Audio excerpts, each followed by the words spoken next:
welcome to our course unit 4, course unit 5. So, yung diniscuss kanina nung aking recorded discussion, it is course unit 4. So, natapos natin lahat yan ng topic ha, from course unit 2 to course unit 5. Okay, lahat yan lalabas po sa ating prelim examination. So, course unit 5, the topic is all about the abnormal behavior. What is abnormal behavior ba? Sabi dito, it is a behavior that fails to meet the characteristics of a normal person such as free expression of personality, adequate security feeling, efficient contact with reality, adaptability to groups, emotional maturity, adequate self-knowledge, and integrated and consistent personality. So, lahat yan, yung sinasabi kong mga qualities na yan, na-failed niya. O hindi natin na-meet. Okay, meron bang abnormal dito?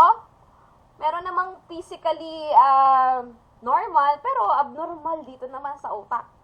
So, it is abnormal behavior. Nga, sabi nga nila. So, criminal psychology, why do we need to understand or why do we need to study those different abnormality of behavior? Because meron tayong tinatawag na criminal psychology. It is the study of the views, thoughts, intentions, actions, and reactions of criminals and all that partakes in that criminal behavior. So, dahil dito, syempre, kung balik tayo sa theories, di ba? Where, sa theories, sinasabi natin sa positive is in order for us to know the reason of the real scenario of a crime or what is the real causes of a crime, we need to study the human or the offender who committed the crime. Siyempre, alamin natin dito bakit niya ginawa yun or paano niya nagawa yun. May sakit ba siya sa utak? Ano bang iniisip niya?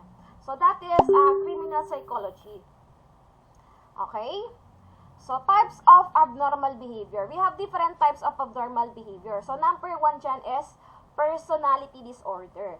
Though, ang personality disorder na yan ay magkakaroon tayo ng another topic dyan sa midterm. So, ang ibibigay lang ni abnormal behavior ngayon is kung ano lang yung general characteristics ng personality disorder.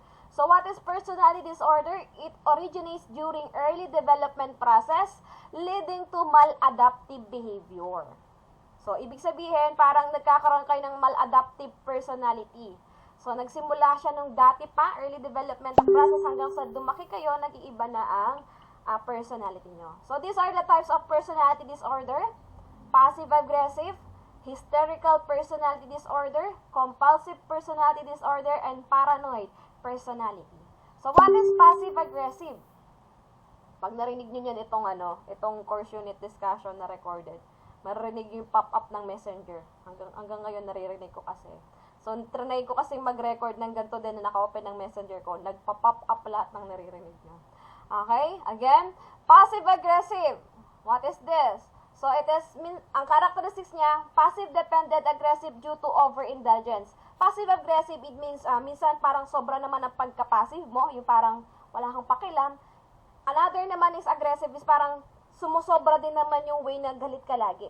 So, that is passive-aggressive. That is a personality disorder. Next naman is hysterical personality disorder. Madalas to sa mga kababaihan mag-hysterical na naman. Maging OA na naman. What is hysterical personality disorder? Diba? Easily excitable emotional instability. Sabi niya, diba? Dramatically attention-getting. Diba? Yung parang OA, sabi nga natin. Immature, diba? With tendency to sexualize contacts with opposite sex. Yung hysterical, parang gumagawa ka ng eksena over a little scenario. Parang kahit lit lang, parang OA siya sa'yo. Yun ang hysterical. Yung parang you're acting in a way na masyado namang OA yung reaction mo doon. Diba? Ina-exaggerate mo. Ina-exaggerate mo. That is hysterical. Next is compulsive personality disorder. When we say compulsive, this is there's a compelling, 'di ba? Parang agad gusto mo ginagawa, parang merong nagfo-force sa'yo. Compulsive personality disorder, excessive concern for conformity, rigid, may be intelligent, okay? May be intelligent, but trait of characters explains his undoing. Mamaya explain natin further ano ba yung mga compulsive na yan. Then we also have paranoid personality. Ito naman, sino yung mga paranoid yan? When I say paranoid, okay, hypersensitive, unwarranted suspicion, yung laging takot, parang lagi na lang iniisip niya na ay baka nangyaring ganito. Negative thinker, sabi nga nila. Jealous, envy, feelings of excessive. That is a paranoid personality. So, that is tinatawag natin personality disorder. So, another type of abnormal behavior is neuroses naman. So, what is neuroses? Neuroses or psychoneuroses are behavioral disorder brought about by emotional tension. So, resulting from what? Ito na yung kanina, ay yung diniscuss ko sa tawag dito, yung sa course unit 4, frustration, conflicts, repression, or insecurity. So, they compromise with reality by developing imaginary ailments, phobias, obsessions, compulsions, anxiety, or depression. Okay, yun ang nagiging, resulta. Ano yan? Ito yung mga behavioral characteristics of neurotic reactions. Baka hindi nyo alam, isa sa inyo, okay? Ang neuroses kasi, hindi naman siya ganun kalala katulad ng psychosis. Okay? Baka ito nararanasan nyo or meron na kayong ganito, hindi nyo lang alam. So, neuroses, it is the presence of anxiety. Ayan. Inability to function at capacity level, yung sa edad mo ganito, dapat ganito na ginagawa mo, diba? Rigid or repetitive behavior, diba? Egocentricity, ibig sabihin, nananaig lang kung anong gusto mo. Hypersensitivity, immaturity, diba? Somatic complaints, unhappiness, and a great deal of unconsciously motivated behavior. So, what are the factors to be considered in understanding the causes of neuroses? Bakit, ano yung mga factors nating kailangan i-consider para maintindihan natin kung bakit nagkakaroon tayo ng neuroses na yan or bakit merong abnormal behavior na or bakit may neuroses yung isang tao. So, number 1 is predisposing of constitutional factors or kung ano yung mga built-in na sa kanya. Okay? And then, we also have the childhood development patterns. It is because ganun siyang pinalaki or magsimula nung bata siya, yun yung mga nararanasan niya. And then, or ganun lang yung tinuro sa kanya. Also, we have the immediate life situation scenario, yung parang tuwing emergency, kung bakit ka nagkakaroon ng panic, ganyan. Nagkakaroon kasi ng parang distress sa mind natin. And then next, we also have the cultural factor. So ito, these are the classifications of neuroses according to the most striking symptoms. Tingnan nyo yung sarili nyo, baka meron kayong ganito, ha? Okay, these are the types of neuroses. Neuroses could be, hindi lang siya involved with the mental, minsan nagiging, din siya, somatic. Pag sinabi nating somatic, it involves with nagkakaroon ka ng sakit within your body, physical body po. Kasi, pwede siyang iniisip mo, bakit ganito, bakit hindi mo magalaw yung ganyan, it is because of that symptom. Okay po. So, again, classification of neuroses according to the most striking symptoms. Number 1 is anxiety. What is anxiety ba? Anxiety reactions. When we say anxiety, ano ba yung ibig sabihin yan? Sinong nakakaranas ng anxiety dito? So, these are principally manifested in diffuse and consciously experienced feelings of anxiety and apprehension for which there seem to be no specific basis in reality. What is anxiety reaction? Diba yung anxiety reaction, minsan, bigla ka nalang nalulungkot, overacting. Yung, nagsusulat ka lang naman, nag-aaral ka lang, and then not knowing, bigla kang nalulungkot. Ibig sabihin that you are experiencing anxiety. Sabi nga niya, no specific basis in reality. Nagsusulat ka lang naman, bakit ka biglang nalulungkot or naluluha? Diba? Next naman, hysteria. Ito. Hysteria is a disorder, sabi ko nga, a disorder in which individual manifests without identifiable physical pathology, one or more symptoms usually due to organic disease. So, nagkakaroon siya ng disabilities. Yung nga sinasabi ko sa inyo na bigla siyang merong hindi niya magalaw to, hindi niya maamoy to, ganyan. So, that is hysteria. So, disabilities developed include paralysis of limbs. Diba? Yung dahil nag-cause or nangyari sa kanya yon, nangyayari, hindi niya magalaw yung isa niyang paa. Pero kung titingnan mo, wala namang sakit yung paa niya. Diba? Intense aches, pains, diba? Deafness, blindness, loss of voice, continuous vomiting, head or hand tremors. That is hysteria. So, kapag nag-trigger kasi yung conflict or stress sa'yo, minsan nangyayari yan, yung hysteria na tinatawag nila. Also, we have forms of hysteria through amnesia. Okay? Hysteria, amnesia. Sabi nga natin, di ba, kapag hysteria, any physical pathology na merong something is hindi nagpa-function sa'yo. So, meron tayong number 1, amnesia. So, one form of hysteria is amnesia. So, what is amnesia? It is a disorder in which the individual cannot recall his or her name and remembers little or nothing about the past. So, alam niyo naman yung amnesia, di ba? Amnesia girl, di ba? Parang nakalimutan mo lahat, pati pangalan mo. Pero, di ba, hindi naman lahat ng amnesia ganon. Merong iba kasi nag-amnesia lang eh. Di ba? So, we have different types of amnesia. Okay po? We have different types of amnesia. We have anterograde, retrograde, and localized. So, when we say anterograde, this type of amnesia is the inability to retain information which has just been said, seen, or read. Parang nangyayari dito, nakita mo pa lang siya, tapos nakalimutan mo na. Kakabasa mo pa lang sa kanya, nakalimutan mo na. Ma'am, it is the same thing po, buba, kapag makakalimutin ka na nakita ko pa lang yun, ma'am, tapos nawala naman, hindi ko na alam. Iba to. Sa amnesia talaga, totally hindi mo siya alam. Okay? Iba naman yung simple forgetting. Ito, yung naging niya, habit talaga na kakakita lang niya, kakabasa lang niya, as in, parang wala siyang nakita, parang wala siyang nabasa. Okay po? Next naman is retrograde. Retrograde. Ano ibig sabihin ng retrograde? So, the inability to recall any event which took place during certain period of time. For example, amnesia ka, tapos sabi retrograde. Ang nakakalimutan mo lang for your 20 years existence of life is yung year ng 18 years old ka.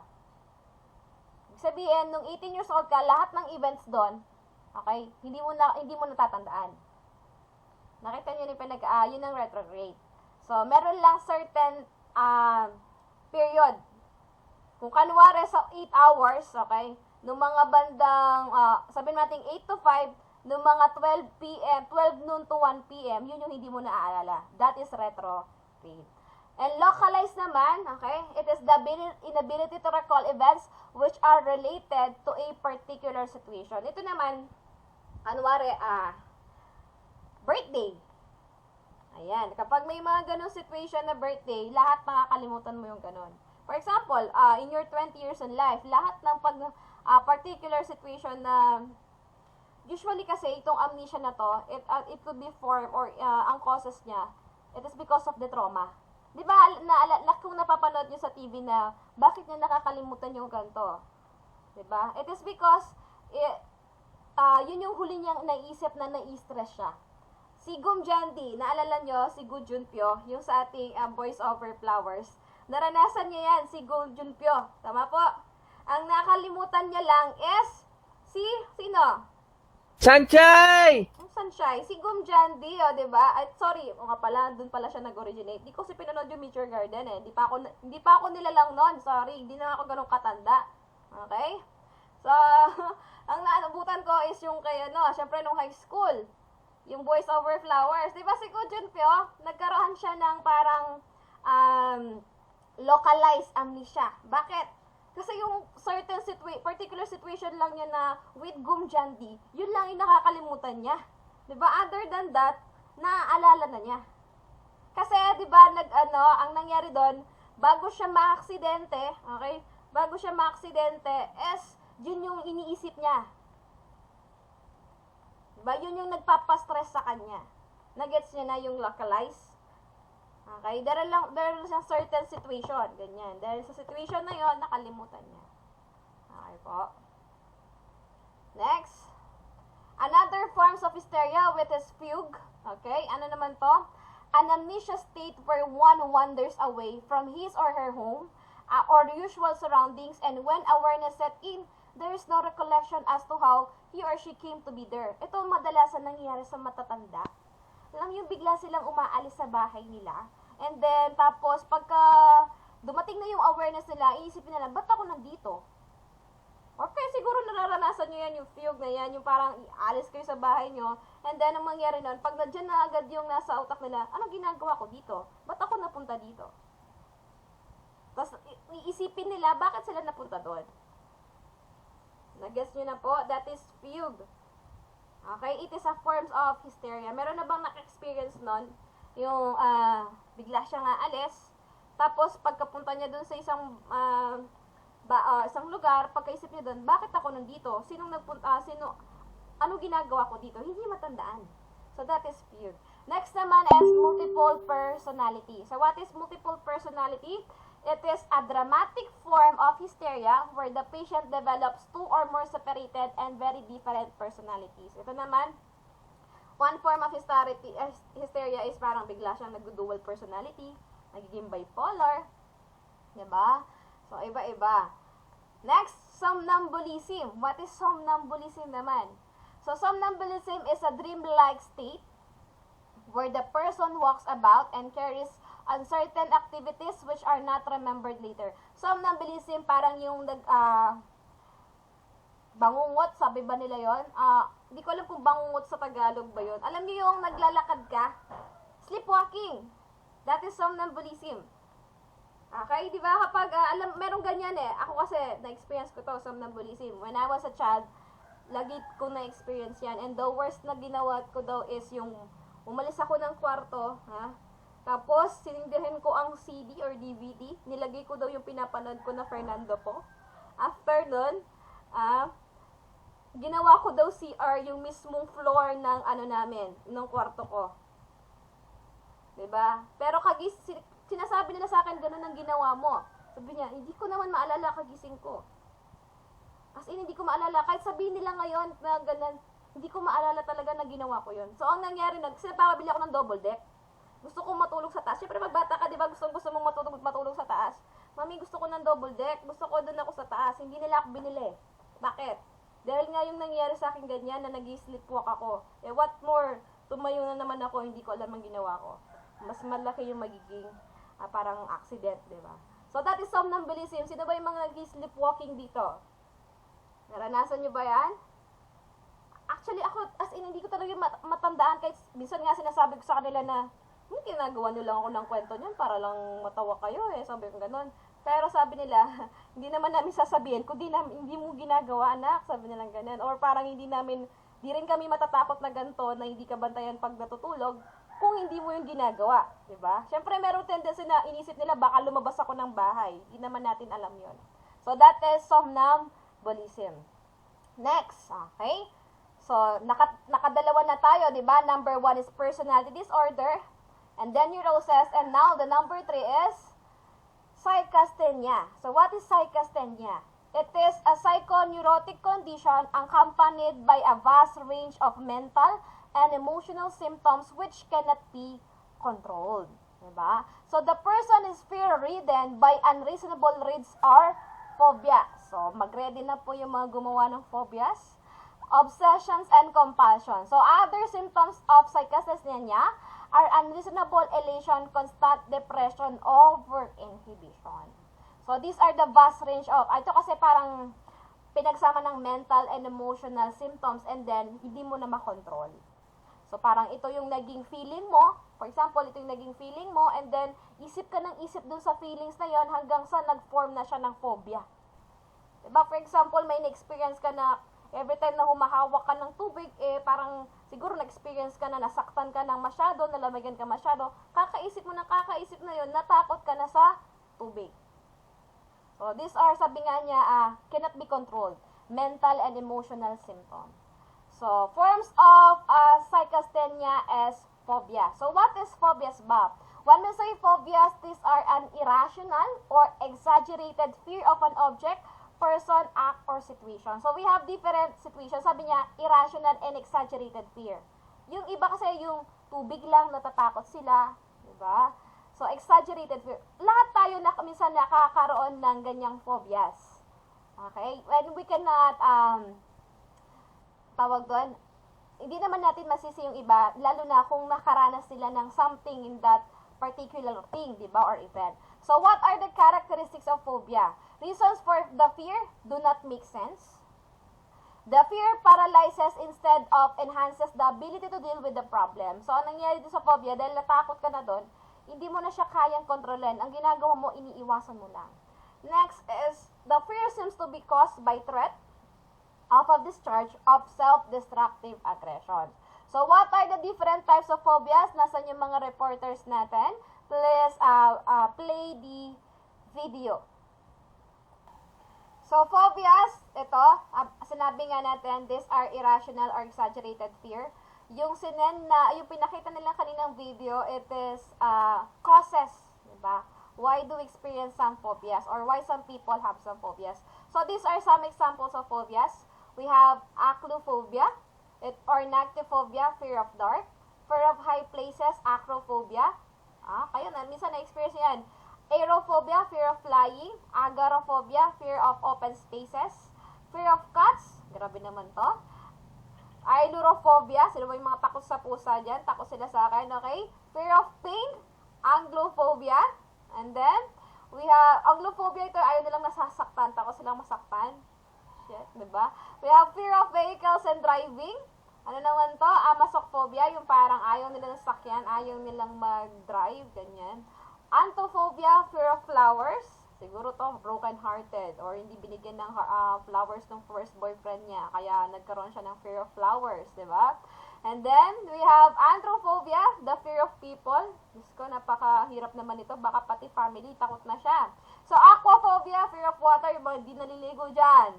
Takot sa tubig. Okay? Next is arachnophobia, fear of spiders. We have also astrophobia, fear of thunder, ayan, lightning or storms. Nung bata ako, meron akong astrophobia. Kapag kumikidlat, ganyan, hindi ko daw alam saan ako magtatago. Minsan, hinahanap nila ako, nasa ilalim na pala ako ng kama. Gano'n. So, that is astrophobia. Yung parang takot ka lagi sa mga thunder, lightning. Diba, nakakatakot naman kasi yung sounds niyan, saka yung form niya. Then, we also have chemophobia, fear of cold.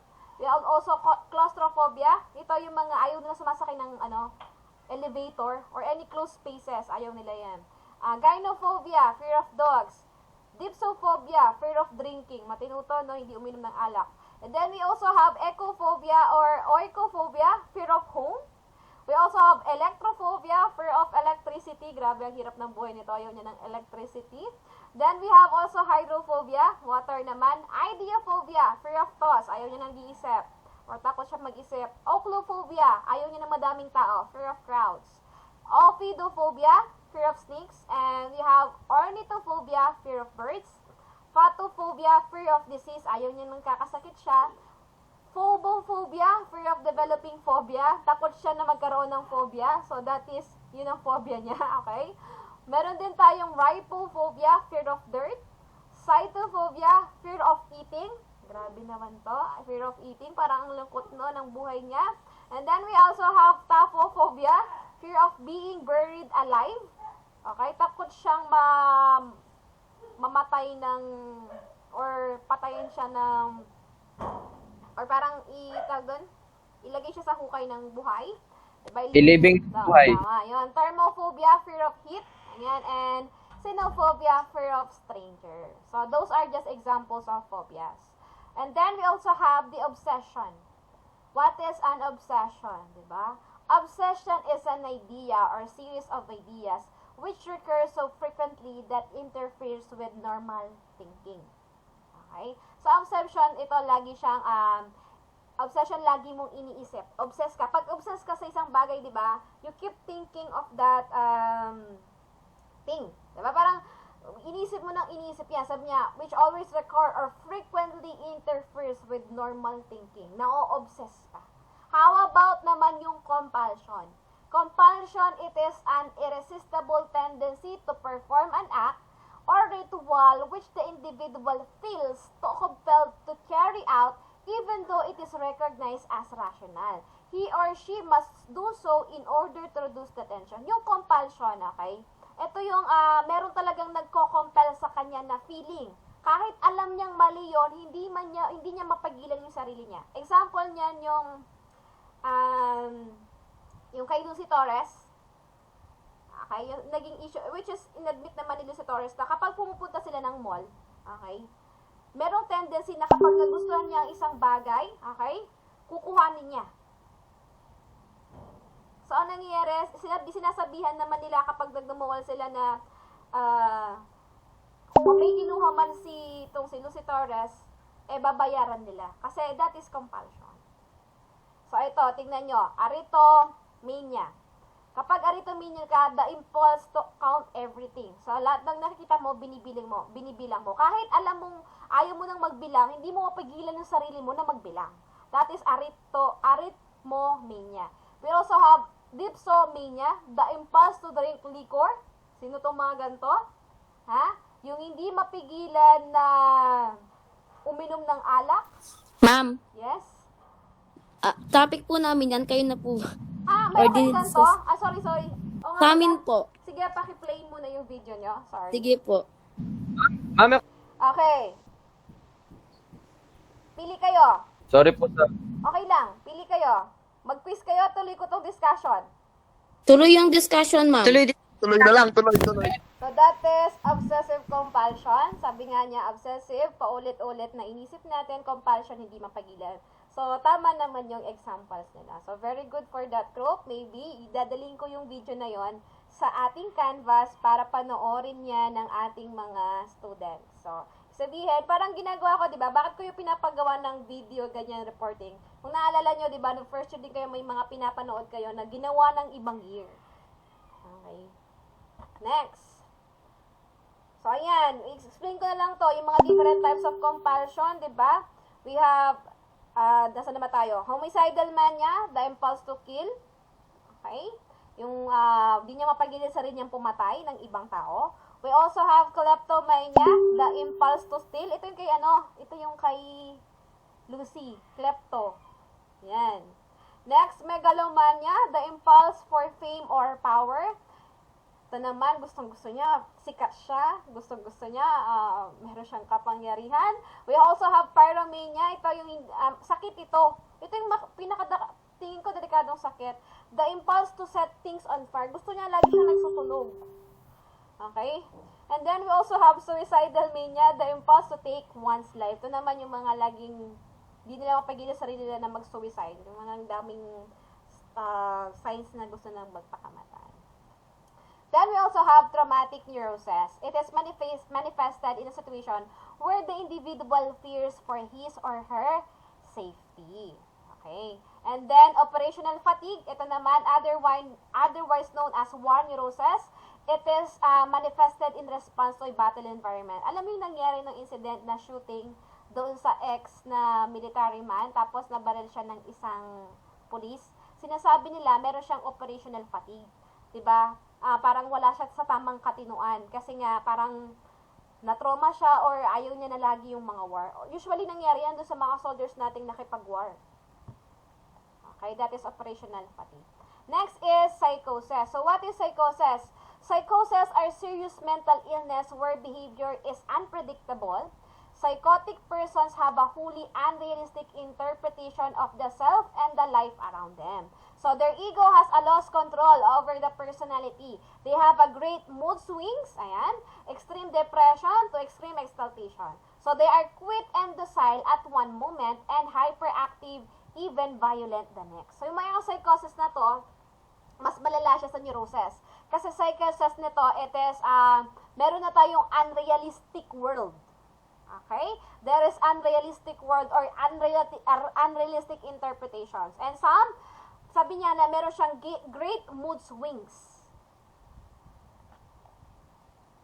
So, what are the classification of psychosis? We have organic somatogenic. Okay, organic or somatogenic psychosis stem from a wide variety of causes. But damage or injury to the brain or other parts of the central nervous system is always involved. Ito, lagi kasing meron na talaga tong sakit sa utak. Kapag sinabi ng psychotic ka, yan, okay? Pag sinabing psychotic ka, ayan, may sakit na nga sa utak, yun yung mga psychosis. So, what are the symptoms of organic psychosis? Sabi niya, impairment of intellectual functions. We also have emotional instability shown by general irritability or violent mood swings. Ito yung, alam niyo yung mga multiple personality, sinasabi natin ganyan, or paiba-iba ng personality. Okay? And then, inappropriate behavior and changes in general conduct, including lack of interest in personal appearance. Ito naman, di ba? Neglect of responsibility and an antisocial behavior. Types of organic psychosis. We have psychosis associated with infectious disease, with toxins, head injuries, or old age. So maraming different types of organic psychosis. Okay. Functional psychosis. What is functional psychosis?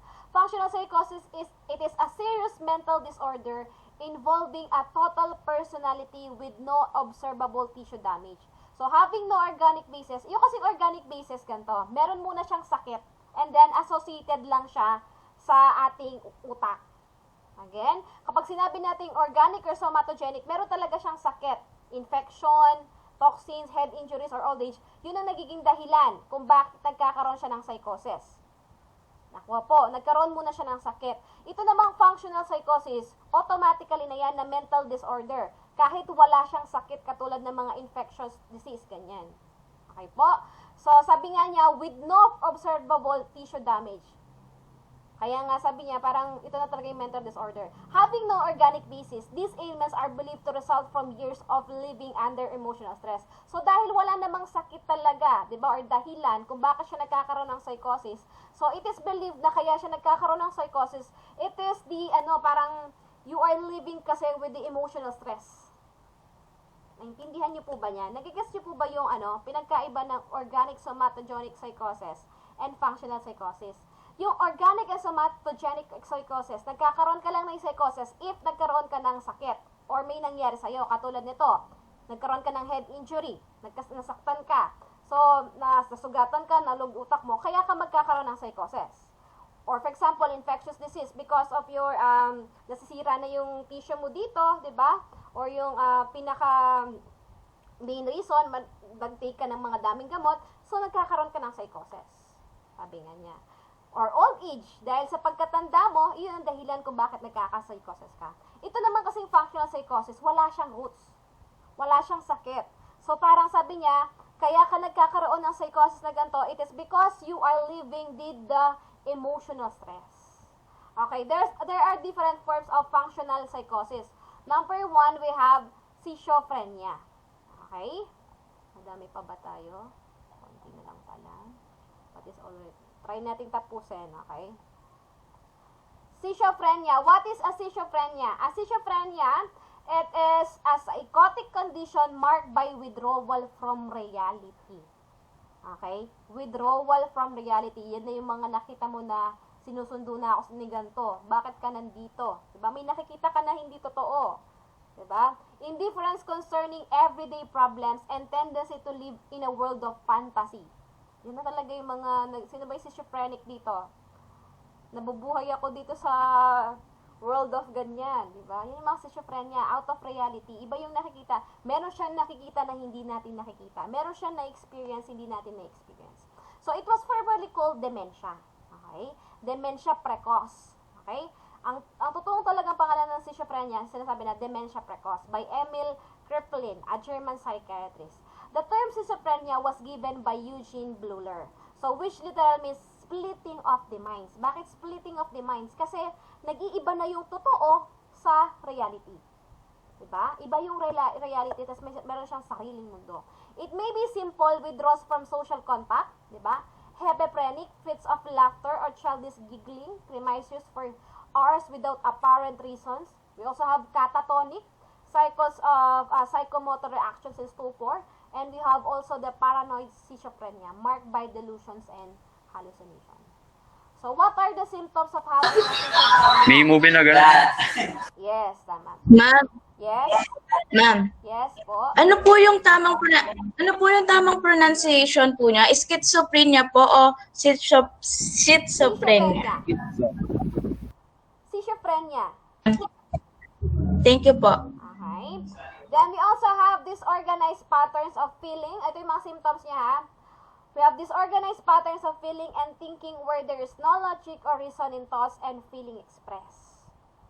So, tignan nyo, parang bakit mo Wala namang karason-rason, ba't mo isipin yun, ba't mo feel yun?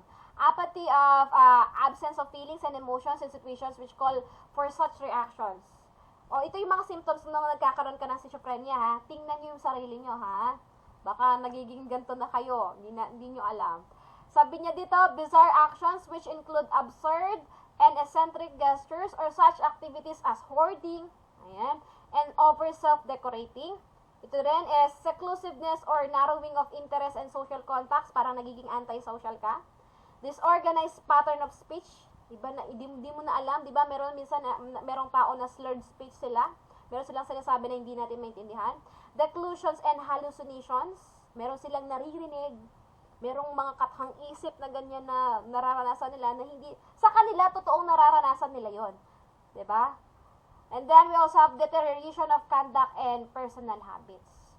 So these are the types of schizophrenia. Okay? Simple schizophrenia. Okay? Manifests a gradual decline of interest and ambition. So the person withdraws from practically all social contacts as well as become irritable and inattentive. So simple schizophrenia, parang nagiging siyang antisocial. Parang nawawalan siya ng ambition sa buhay niya, nawawalan siya ng interest, and nag-withdraw niya yung parang kung paano siya nakikipag-socialize with the other people. So, ibig sabihin nag-experience na yung schizophrenia na yan. We also have Herbaphrenic Schizophrenia. Usually begins in early adolescence and develops gradually. So, the person has fits of laughter or childish giggling, di ba? Grimacing for hours without apparent reason. Yung tumatawa na lang bigla, di ba nga kapag di ba pa-present po ng lecture, hindi niyo ba nakita tong PowerPoint?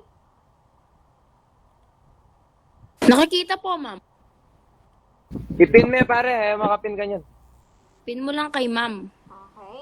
Richard. Ayan. Kita na ba? Ulit.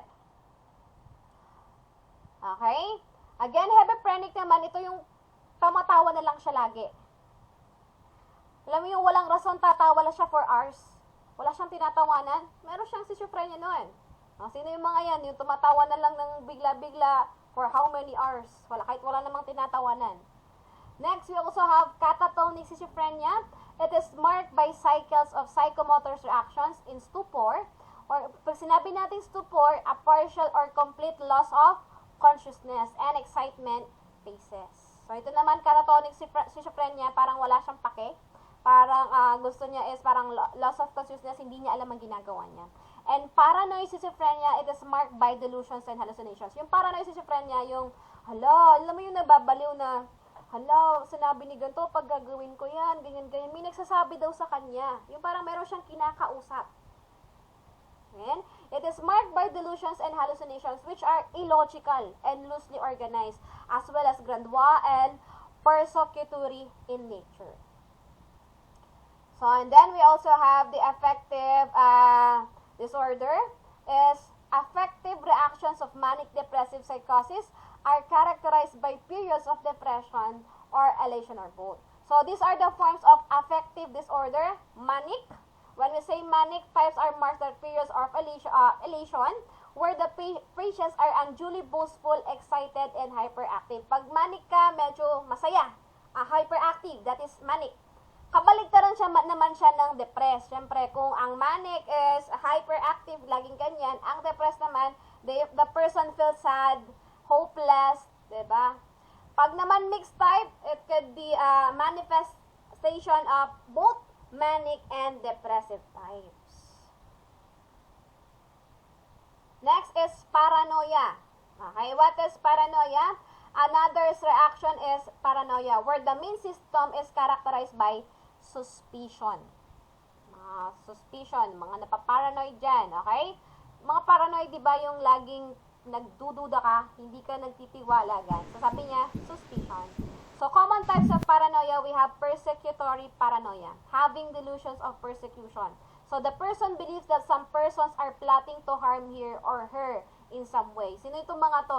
Iniisip niya agad na may gagawin sa kanya yung na masama yung ibang tao. That is persecutory paranoia.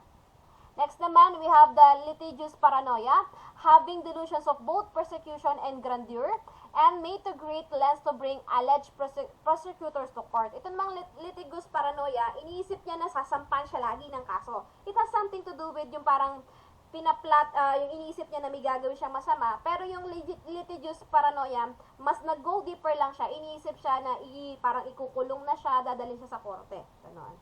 Then we also have erotic paranoia.